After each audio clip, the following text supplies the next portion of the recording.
सभी को नमस्कार। करियर फर्स्ट चैनल पर आप सबका स्वागत है। आज का डिक्टेशन बहुत ही अच्छा है, बिल्कुल नया मैटर है। अभी हाल में ही उत्तराखंड एपीएस में ये मैटर बोला भी जा चुका है। इसमें से अधिकांश शब्दावली परीक्षा में पहले ही बोली जा चुकी है। मैटर को बहुत ध्यानपूर्वक लिखें और अपनी स्पीड, शुद्धता इत्यादि चीज़ों का मूल्यांकन करें। डिक्टेशन लिखने के लिए तैयार रहें। Ready, start. शरीर को स्वस्थ और निरोग बनाने के लिए यद्यपि विद्वानों, वैद्यों और शरीर विज्ञान वेत्ताओं ने अनेक साधन बताए हैं, परंतु उन्होंने सभी साधनों में से व्यायाम को सर्वाधिक महत्वपूर्ण और आवश्यक बताया है। व्यायाम के अभाव में स्वास्थ्यवर्धक पौष्टिक आहार भी विष का काम करता है।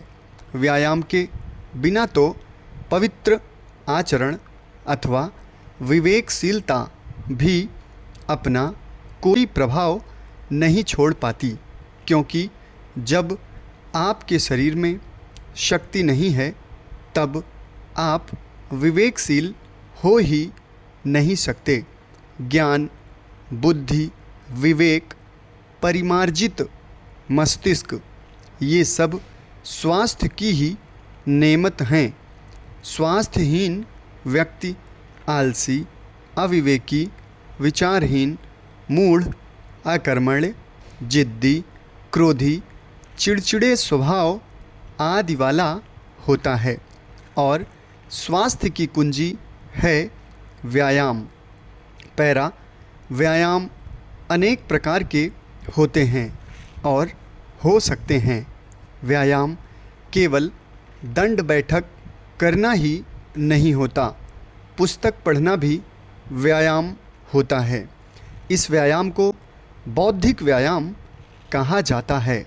इस व्यायाम के द्वारा मस्तिष्क के अवयवों में शक्ति उत्पन्न होती है, वे पुष्ट होते हैं।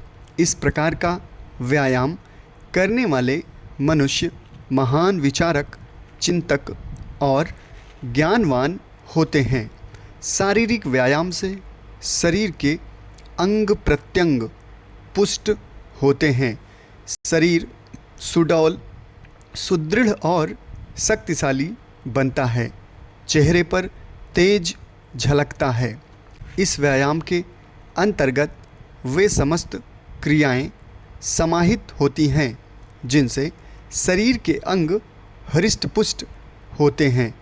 प्रातःकाल खुली हवा में दौड़ लगाना, तेल मालिश करके दंड बैठक लगाना, घुड़सवारी करना, तैराकी करना, कुश्ती लड़ना, मुगदर घुमाना, ऊंची कूद लगाना, लंबी कूद लगाना, लाठी चलाना, नृत्य करना आदि सभी क्रियाएं व्यायाम के अंतर्गत ही आती हैं।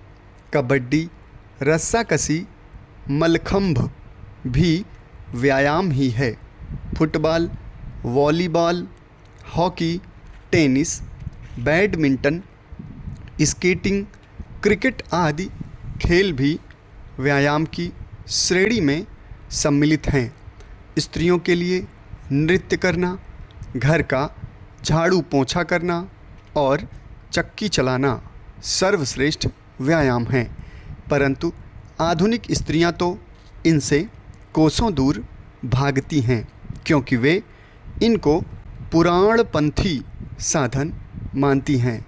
यही कारण है कि आधुनिक स्त्रियां शारीरिक रूप से अत्यंत निर्बल होती हैं, देखने में मोटी ताजी, हट्टी कट्टी दिखाई देती हैं, लेकिन अंदर से एकदम खोखली होती हैं। पैरा, आधुनिक काल में योग भी एक व्यायाम है। योग करना केवल मुक्ति पाने अथवा ईश्वर का साक्षात्कार करने का ही साधन नहीं है। योगासन करना भी एक श्रेष्ठ आसन है। भारत में ही नहीं, विदेशों में भी योगासनों को बड़े चाव से अपनाया जा रहा है। योगासनों से शारीरिक व मानसिक दोनों शक्तियों का विकास होता है। शरीर रोगी हो तो रोग मुक्त हो जाता है। योगासनों से शरीर की मांसपेशियां पुष्ट होती हैं। मन को एकाग्र करने की शक्ति प्राप्त होती है। समाप्त। धन्यवाद। इसी प्रकार के मैटर आपको जो वहाँ बोले जा रहे हैं उत्तराखंड एपीएस में आगे भी उपलब्ध कराते रहेंगे। मैटर को ध्यानपूर्वक लिखें, अपने प्रयास को, अभ्यास को निरंतर बनाए रखें। धन्यवाद।